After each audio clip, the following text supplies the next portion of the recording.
अस्सलाम वालेकुम नाजरीन, न्यू टाइम्स पाकिस्तान से मैं हूं आपका होस्ट चौधरी मोहम्मद अवैस। नाजरीन, आज मैं सियालकोट की तहसील डस्का की यूनियन काउंसिल बुढ़ागराया के अंदर मौजूद हूं और मेरे हमरा इस वक्त मौजूद हैं यूनियन काउंसिल बुढ़ागराया के चेयरमैन हाजी मोहम्मदीन भट्ट साहब। उनसे ये जानने की कोशिश करेंगे कि 5 साल उन्होंने चेयरमैनशिप के ऊपर गुजारे हैं। इन 5 साल अपने दौरे हुकूमत में उन्होंने कौन से ऐसे डेवलपमेंट के काम करवाए हैं इस यूसी के अंदर, जो उन्होंने पब्लिक के साथ वादे मुआहदे किए थे अपने इलेक्शन कैंपेन के दौरान, उनमें से कितने परसेंट उन्होंने अपने वादे पूरे किए हैं और कितने परसेंट उनके रह गए हैं। अगर वो दोबारा इलेक्शन कंटेस्ट करने जाते हैं तो दोबारा इलेक्शन अगर अल्लाह ताला की ज़ात उनको दोबारा इज़्ज़त दे देती है तो फर्स्ट प्रेफरेंस पे वो कौन सा काम करेंगे जो उनका इस टेन्योर के अंदर रह गया है। अस्सलाम वालेकुम सर। वालेकुम सलाम वरहमतुल्लाहि वबरकातुहू।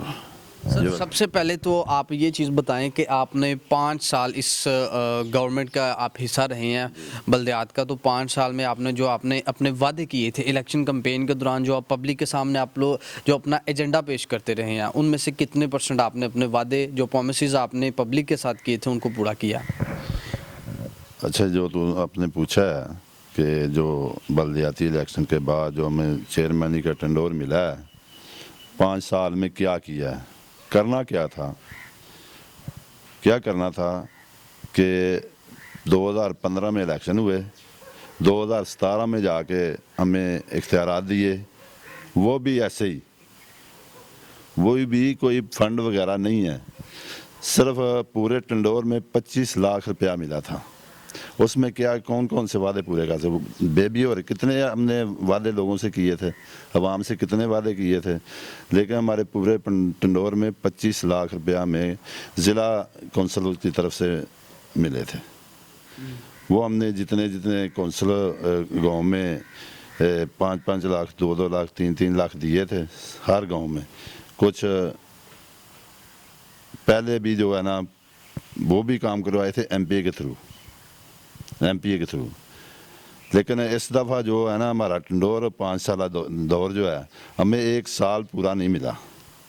अगर मिला, आप समझते हैं कि जिस तरह आप कह रहे हैं पब्लिक को, जो हम इस वक्त दिही इलाके के अंदर बैठे हुए हैं, इस राउंड बाउंड जितने भी सराउंडिंग पे जितने भी विलेज हैं, ऑलमोस्ट 70% लोग जो हैं वो इलिटरेसी का शिकार हैं। हाँ जी। ठीक है, तो ऐसे में आप पब्लिक को किस तरह कन्विंस करेंगे, अपनी बात उन तक पहुंचा सकेंगे कि हमें इख्तियारात नहीं दिए गए या हमारे पास फंड्स नहीं थे। एक आम आदमी को आप किस तरह समझाएंगे? आपको नहीं लगता कि इस तरह ऐसा होने से अगला जो आपका जो इलेक्शन है वो भी डिस्टर्ब होगा? नहीं, अल्हम्दुलिल्लाह ऐसा नहीं होगा, डिस्टर्ब नहीं होगा, क्योंकि हम लोगों को भी पता है कि इनको 2015 के इलेक्शन के बाद 1 साल मिला है। वो भी साल के बाद 2018 में 2016 में इनको इख्तियारात हमें देने थे, लेकिन 2017 में दिए थे। ठीक है, 2018 में आगे इलेक्शन कैंपेन चल गई जनरल इलेक्शन की, उन्होंने हमें फारग कर दिया। गवर्नमेंट आई पीटीआई की, उन्होंने फारग कर दिया। अब तक फारग रहे हैं। ये जो 2021 में अपना मार्च में हुए थे, अपना बहाल किए मार्च में, लेकिन वो जो गवर्नमेंट थी ना वो नोटिफिकेशन जारी नहीं कर रही थी। उन्होंने नोटिफिकेशन दिया अक्टूबर नवंबर में आके। ये 15-20 दिन मिले हैं, 15-20 दिनों में क्या कर सकते हैं हम? अगर गवर्नमेंट की तरफ से कोई ज़िला कौंसिल की तरफ से अगर फंड भी मिलता है तो काम ही नहीं होना। फंड लेने का क्या फ़ायदा या उनको देने का क्या फ़ायदा हुआ? हमें तो चाहिए थे फंड, इधर कम से कम 5-6 करोड़ रुपया हो। तो ये दही इलाका है, दही इलाकों में आप भी जानते हैं, चलते आते जाते हैं रोज़ाना, जो फंड जो 4-5-6 लाख भी देने कम है।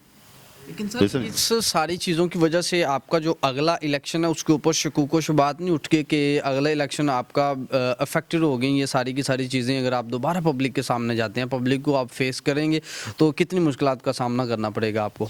हाँ, ये सही बात है। ये जो आपके इलेक्शन हमारा गुजरा है, ये एमएनए का इलेक्शन, ज़िमनी इलेक्शन में भी ये सारी झलकियाँ देखी जा सकती कि आपने अपने गाँव का इलेक्शन आपने लूज़ कर दिया।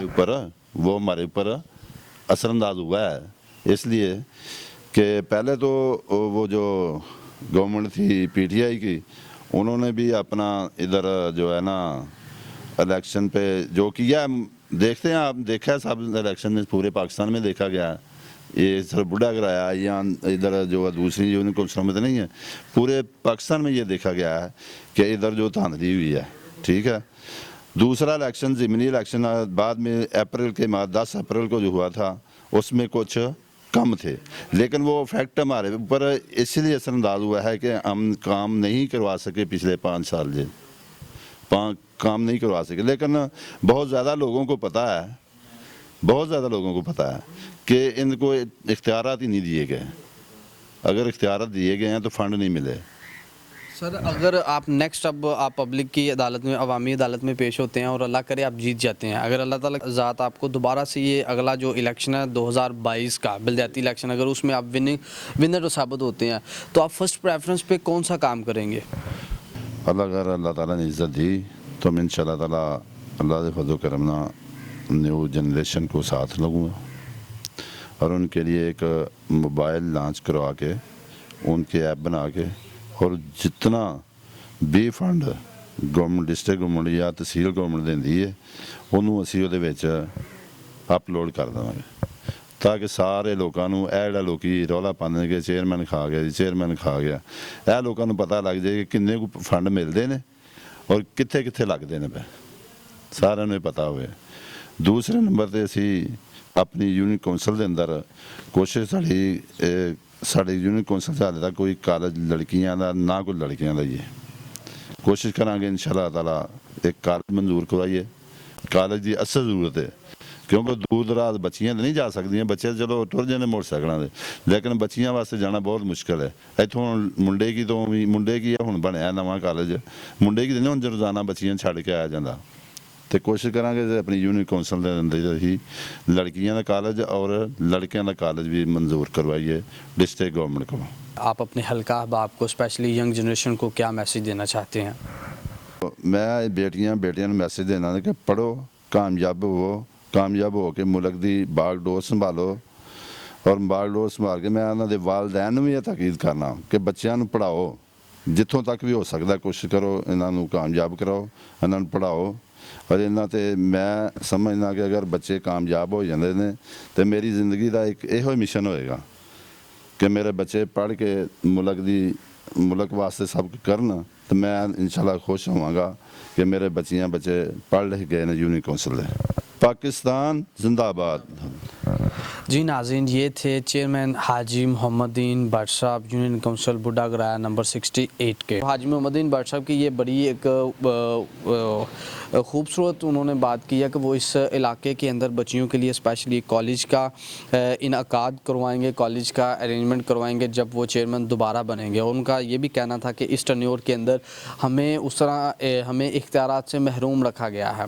अगर अल्लाह करे अगले टर्न्योर में हमें इख्तियारात मिलते हैं तो वो अपना सबसे पहला जो काम है वो इस यूनियन कौंसिल के अंदर बच्चियों के लिए एक कॉलेज प्रोवाइड करेंगे। और उसके साथ साथ उनका ये भी कहना था कि वो एक मोबाइल ऐप लॉन्च करवाएंगे जिसके थ्रू ये होगा कि हर आम आदमी को इस चीज़ की खबर होगी कि उसके फ़ंड्स कहाँ से आए, कितना फ़ंड्स का पैसा और कहाँ पे उसके फ़ंड्स इस्तेमाल हो रहे हैं। इसी के साथ ही अपने मेज़बान चौधरी मोहम्मद अवैस को न्यू टाइम्स पाकिस्तान की स्क्रीन से इजाज़त दीजिए। अल्लाह हाफिज़।